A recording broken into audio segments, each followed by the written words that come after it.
কোটা আন্দোলন থেকে শুরু করে সরকার পতন পর্যন্ত 600+ মানুষের মৃত্যু হয়েছে।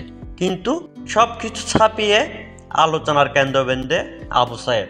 এবারে আবু সাইদকে নিয়েও টল করতে দ্বিধাবোধ করতেছে না দেশের এক শ্রেণীর মানুষ।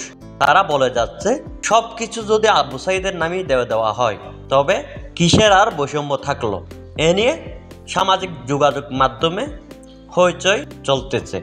কোটা আন্দোলনকে কেন্দ্র করে সরকারের পতন হলো। দীর্ঘ 16 বছরের শাসন থেকে মুক্তি পেল দেশের মানুষ। এই কোটা আন্দোলনে 600+ মানুষের মৃত্যু হলেও আবু সাইদের মৃত্যুটি ছিল বীরের মতো। কোটা আন্দোলনে আবু সাইদকে নির্মমভাবে হত্যা করা হয় কোনো প্রকার উস্কানি ছাড়া। আবু সাইদ শান্তশিষ্টভাবে প্রতিবাদ করে যাচ্ছিল। হুট করে গুলি এসে ঝাঁঝরা হয়ে যায় আবু সাইদের বুক। মৃত্যুর কোলে ঢলে পড়ে আবু সাইদ। তার এই মৃত্যুর পর থেকেই ফুঁসে ওঠে বাংলাদেশের সর্বস্তরের জনসাধারণ। দল মত নির্বিশেষে সবাই কোটা আন্দোলনকে সমর্থন দিয়ে যায়, যে যেভাবে পারে সেভাবে। তার ওই ধারাবাহিকতায় পতন হয় শেখ হাসিনার। মুক্তি পায় বাংলার মানুষ 16 বছরের জুলুম থেকে। হাসিনার পতনের পর অন্তর্বর্তীকালীন সরকারের উপদেষ্টা হিসেবে নিয়োজিত হন ডক্টর মোহাম্মদ ইউনূস। এবং ডক্টর মোহাম্মদ ইউনূস অন্তর্বর্তী সরকারের প্রধান হওয়ার পর দেখা করতে যায় আবু সাইদের বাড়িতে। সান্ত্বনা দেওয়া হয় আবু সাইদের পরিবারকে এবং ডক্টর মোহাম্মদ ইউনূস আবু সাইদের কবরও জিয়ারত করে আসেন। এবং আবু সাইদের মৃত্যুর পর দেশের বিভিন্ন শ্রেণী পেশার মানুষ সহযোগিতা করে আবু সাইদের পরিবারকে।